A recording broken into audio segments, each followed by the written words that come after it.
Assalamualaikum warahmatullahi wabarakatuh. Perkenalkan, nama saya Nurmalia Khairunisa Zain, NIM 191900011 dari jurusan Tadris Matematika kelas A. Di sini saya akan menjelaskan kembali tentang teorema sifat limit aljabar fungsi pada bab limit dan kontinuitas fungsi dua peubah.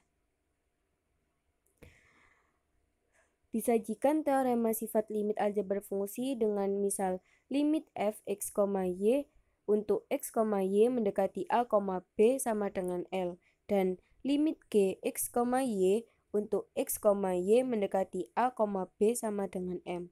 Maka limit f x, y ditambah g x, y untuk x, y mendekati a, b sama dengan L ditambah M. Kemudian limit f x, y dikali g x, y untuk x, y mendekati a, b sama dengan L dikali M. Selanjutnya, limit f x, y per g x, y untuk x, y mendekati a, b sama dengan L per M dengan syarat M tidak boleh sama dengan 0. Kemudian kita akan membuktikan limit x kuadrat y untuk x, y mendekati 2,1 sama dengan 4. Pertama-tama kita akan misalkan epsilon lebih dari 0 bilangan sebarang. Kita akan memilih bilangan delta lebih dari 0 sehingga berlaku mutlak x kuadrat y dikurang 4 kurang dari epsilon untuk semua x, y yang memenuhi akar x dikurangi 2 kuadrat ditambah y dikurangi 1 kuadrat kurang dari delta. Selanjutnya, yaitu mutlak x kuadrat y dikurangi 4 kurang dari atau sama dengan bilangan kompleks akar x dikurangi 2 kuadrat ditambah y dikurangi 1 kuadrat berlaku untuk x, y di sekitar 2,1. Kemudian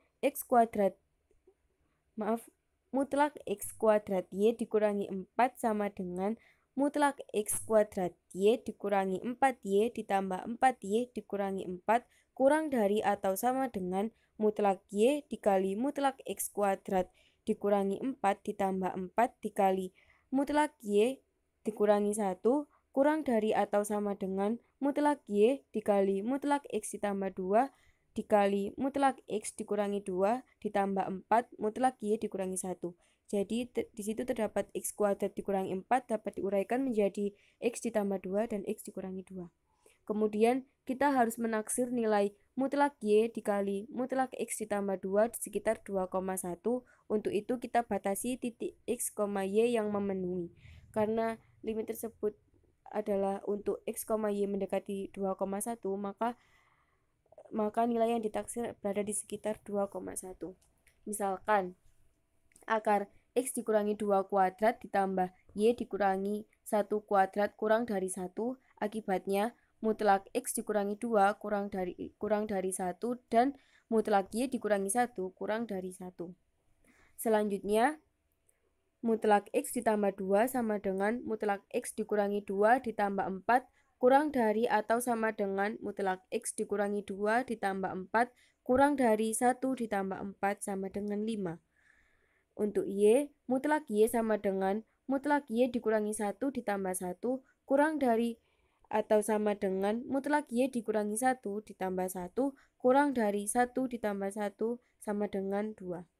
Ini berarti mutlak x kuadrat y dikurangi 4 kurang dari 2 dikali 5 mutlak x dikurangi 2 ditambah 4 dikali y dikurangi 1 sama dengan 10 mutlak 10 dikali mutlak x dikurangi 2 ditambah 4 dikali y dikurangi 1.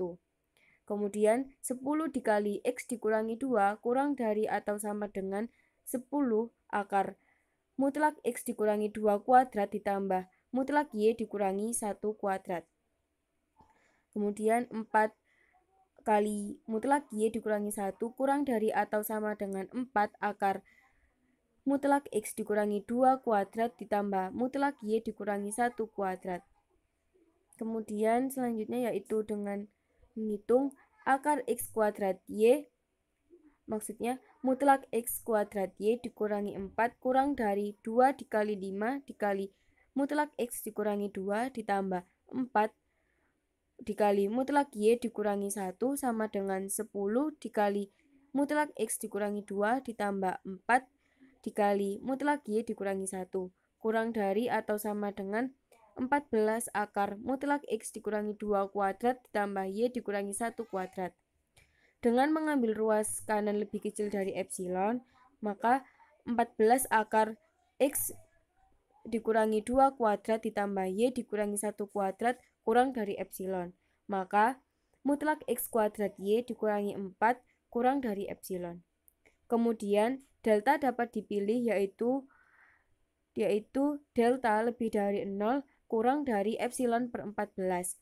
Syarat berikutnya dipilih delta agar memenuhi akar X dikurangi 2 kuadrat ditambah Y dikurangi 1 kuadrat kurang dari 1. Dengan demikian, dapat ditentukan jika delta lebih dari 0 kurang dari min 1, epsilon per 14. Sekian dari saya. Mohon maaf apabila ada kekeliruan dalam pembacaan dalam menjelaskan. Terima kasih. Wassalamualaikum warahmatullahi wabarakatuh.